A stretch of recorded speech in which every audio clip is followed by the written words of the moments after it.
Awas, harga cabai naik lagi, Bos. Menjelang Lebaran, harga komoditi seperti cabai bisa meroket, Bos. Bikin ibu-ibu di rumah pusing 7 keliling, karena harganya bisa sepedas rasa cabainya, Bos. Buat para petani cabai, tentunya hal ini sangat menguntungkan mereka ya, karena permintaan cabai sangat tinggi. Seperti Kang Rizal nih, Bos, doi bisa dapat cuan berlimpah dari hasil jualan cabai. Aduh, nggak bisa deh kalau di-spill cuan berlimpah tapi nggak di-spill rahasia bisnis di baliknya. Yuk ah bos, kita gali rahasianya. Siapa tahu bisa ikutin jejak sukses Kang Rizal. Hihi, amin.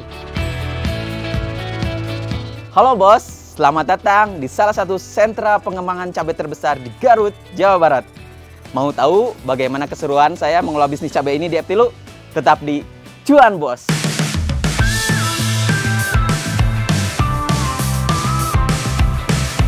Usaha perkebunan yang dirintis sejak 8 tahun lalu ini berdiri di atas tanah seluas 1,5 hektar. Berawal dari lamunan Kang Rizal waktu lagi menyelesaikan studinya di Amerika, doi sering menghabiskan waktu weekendnya dengan nongkrong di salah satu pelabuhan besar di sana. Kayak gini, kayak weekend gini jam 4-an nih saya nongkrong di Auckland. Auckland itu salah satu pelabuhan besar di Amerika, jadi di mana datangnya hasil produk ekspor impor kapal-kapal besar dari seluruh dunia. Kok saya lihat bendera-benderanya rata-rata bendera dari Asia, misalnya dari Jepang, kemudian dari Pakistan, dari ASEAN juga ada, tapi rata-rata masih dominasi sama dari Thailand, dari Filipina. Saya melihat kok dari Indonesia masih jarang yang. Atas dasar tersebut saya baliklah ke daerah, jadi coba merintis pertanian. Bukan tanpa alasan, Kang Rizal mendalami dunia pertanian. Hidup di keluarga petani mendorong Kang Rizal memperluas ilmu pertaniannya. Mungkin ini bos yang disebut semesta mendukung ya. Awalnya secara basic saya hidup dan berkembang dari keluarga pertanian di Garut. Tumbuh besar dari awal, kemudian Tuhan ngasih kesempatan saya belajar di universitas terbaik di pertanian di Indonesia. Dan ini menjadi tanggung jawab juga bagi saya untuk kembali ke kampung halaman dan mengaplikasikan secara bertahap apa yang saya peroleh, apa yang saya dapatkan. Kang, emang boleh sekeren ini? Bisa punya ilmu dan pengalaman yang nggak semua orang bisa dapatkan. Terus memilih untuk kembali ke kampung dan memajukan pertanian di tanah kelahiran. Mantap banget, Kang. Hamparan perkebunan ini bisa banget loh, Bos, jadi salah satu destinasi liburan. Berlokasi di Desa Mekarsari, pengunjung yang datang tidak dipungut bayaran, alias gratis. Di kebun Kang Rizal bisa banget untuk belajar pertanian dari hulu sampai hilir. Mulai dari produksi, pengemasan, penjualan, sampai ke produk olahan. Seru kan bos? Back to nature, kalau istilah zaman sekarang. Salah satu inovasi bagaimana konsumen dan off-taker tetap setia menjadi pelanggan Eptilu adalah bagaimana kami menerapkan tingkat kepanenan 75%. Sehingga tingkat kematangannya tidak terlalu sempurna dan saat panen kemudian diangkut kepada konsumen, kondisi cabai dalam keadaan super dan bisa dinikmati oleh konsumen yang menjadi pelanggan setia dari Eptilu.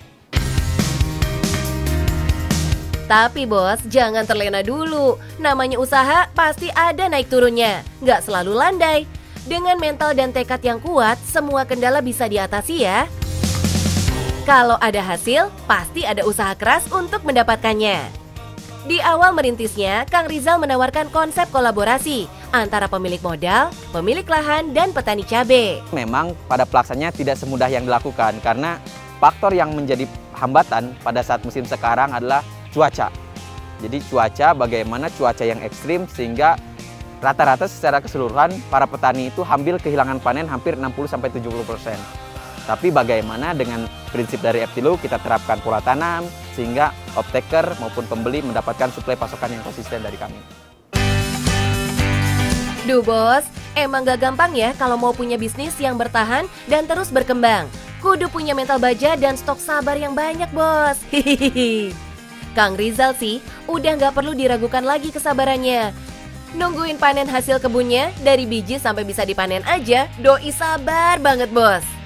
Biasanya proses penanaman cabai itu mulai dari biji sampai tumbuh di lahan itu kurang lebih 1 bulan. Kemudian dari lahan sampai menuju fase vegetatif dan generatif itu 3 bulan. Nah, dari 4 bulan tersebut bisa dipanen sampai 20-25 kali panen. Jadi siklus produksi cabai mulai dari awal tanam sampai panen habis itu 9 bulan dalam 1 tahun. Selain cabai, di sini ada juga buah jeruk, Bos, yang harus nunggu 2 tahun untuk bisa dipanen. Yang sabarannya setipis tisu dibagi 2, minggir dulu ya, kalian gak diajak. Mulai dari tanaman siap tanam sampai panen perdana itu kurang lebih di 2 tahun. Dan dari 2 tahun itu tanaman bisa sampai produksi sampai 10-15 tahun. Buah jeruk di sini bisa dipetik langsung dan dibeli oleh pengunjung loh, Bos. FYI nih, Bos, dahulu jeruk menjadi salah satu komoditas unggulan asal Garut. Varietas jeruk Garut mempunyai rasa manis dan sedikit asam. Cuma makin kesini, produksi buah jeruk Garut makin menurun. Kang Rizal berusaha untuk mengembalikan kejayaan jeruk Garut lagi. Bukan sekedar omong kosong, Bos, karena keinginannya mengembalikan Garut menjadi sentra jeruk terbesar. Ada 15 macam jenis jeruk yang terhampar di perkebunannya. Widih, banyak ya, Bos. Dengan modal kesabarannya banyak dan uang ratusan juta untuk membangun bisnis ini, boleh dong Kang di-spill omsetnya sekarang berapa sih? Ya namanya juga bisnis ya, apalagi di bidang pertanian memang tidak bisa konstan ya. Tapi beberapa indikasi tertentu, kondisi tertentu di hari-hari besar menuju lebaran kayak gini, average mungkin kita panen di kisaran terendah 5 ton, maksimal misalnya 7 ton, omsetnya bisa kita capai di angka 100-an atau 125-140 juta per bulan. Bah, omset ratusan juta tiap bulannya masuk kantong nih, Bos. Tapi Kang, kenapa sih tiap hari besar harga cabai selalu naik ya? Pecinta pedas kan jadi pada meringis. Jadi memang sistemnya ceteris paribus, Pak. Hukum ekonomi berlaku ketika suplainya berkurang, tapi permintaan banyak, apalagi di hari-hari besar, otomatis harga naik, Pak. Jadi itu hukum ekonomi yang nggak bisa ditawar-tawar. Tenang ya, Bos, ini bukan permainan kok. Kebun Eptilu menyiasati kondisi ini dengan jadwal tanam, prediksi dan mitigasi kuncinya 4 bulan sebelumnya. Ketika menghadapi kenaikan, produksi udah distabilkan, Bos. Jadi pecinta pedas, jangan pada meringis lagi ya. Bos, semangat kejar mimpimu. Jangan terburu-buru dan fokus saja pada langkah-langkah kecil. Dan ingat, kita mulai dari kecil, yang penting cuan, Bos.